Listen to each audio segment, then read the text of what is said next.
Hello everybody and welcome back to the Fortress of Solitude. Today we're going to be looking at Gods, Issue 3 by Jonathan Hickman and Valerio Schiti. Winn and Doctor Strange dive back into the strange world of the Marvel Mystic as the two join Aiko and Circle in the Library of Worlds, forced to team up because of the threats coming for the entire universe from the In-Betweener. Winn gets right to the chase and reveals that thanks to interviewing Cubics Core, they learned that the lesser gods are moving on, which means that the greater gods aren't far behind, and if they go, that means the gods that he and Aiko are avatars of and serve will be going as well, all out abandoning them and everything they have given them. Through this entire issue, Hickman cuts in the story of Amelia Addison, a woman who's seen Oblivion, and because of it, she becomes what the book calls a Cassandra, revealing that there has only actually ever been 5 Cassandras in all of history, and each have tried to stop Oblivion at one point or another, but they were never listened to, and thus Oblivion came and wiped out entire civilizations and changed the world. This time though, Amelia plans to change that, and after getting a gun and some magical items and tracking down where she needs to be, she heads out to stop Oblivion, and surprise surprise, it's the exact location that Winn, Aiko and everyone else is meeting at. I really liked how Hickman set this story out, building it out with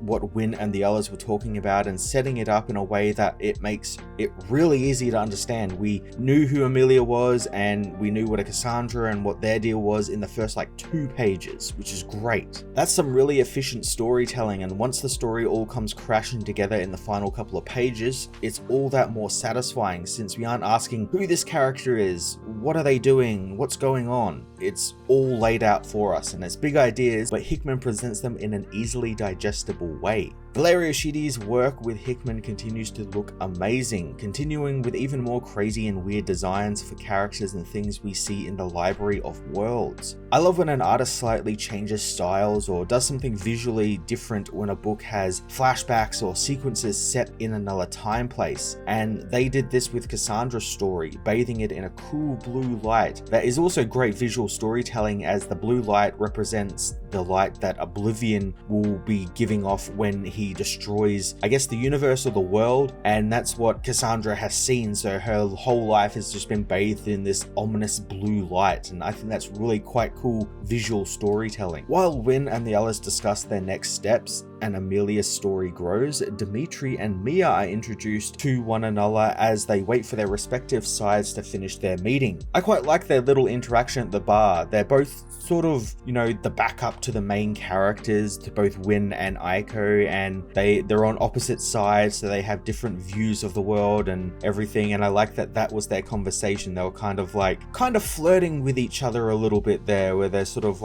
ideals are clashing and everything, and then there's a change as well once Dimitri learns that Mia is actually called a minion of Aiko, and that's sort of there's a tonal shift there where he realizes that, oh, this is probably not a good idea and I probably shouldn't be talking with her. Their light banter is broken when Oblivion, the universal abstract of the idea of Oblivion, turns up at the bar, and immediately Dimitri knows that something very bad is going to happen, since Oblivion only ever really appears when they are owed something or they know that something terrible is going to happen. And Oblivion launches into this great monologue about faith, being that Dimitri is a man of faith, and he explains how it's all become so jaded and perverted by beings like Dimitri and Winn and the people they serve who view themselves as gods, but they are nothing close to that. Cassandra, Winn and Strange all turn up as AIM scientist Robert Forson unleashes his magical crystal, which is the big event that Oblivion is there to witness, and the event that Amelia or Cassandra is there to stop, and he intends on destroying everything. And Hickman leaves us off on the idea that it actually worked and Oblivion has come for the Marvel Universe. Hickman continues to keep me intrigued with his dive into the mystical Marvel Universe, building out new characters in compelling ways and somehow making big concepts like the idea of faith and gods and outer gods easily digestible. After the cliffhanger he has left us on, I can't wait to dive right on into issue 4. So I'm going to give this issue a 9 out of 10.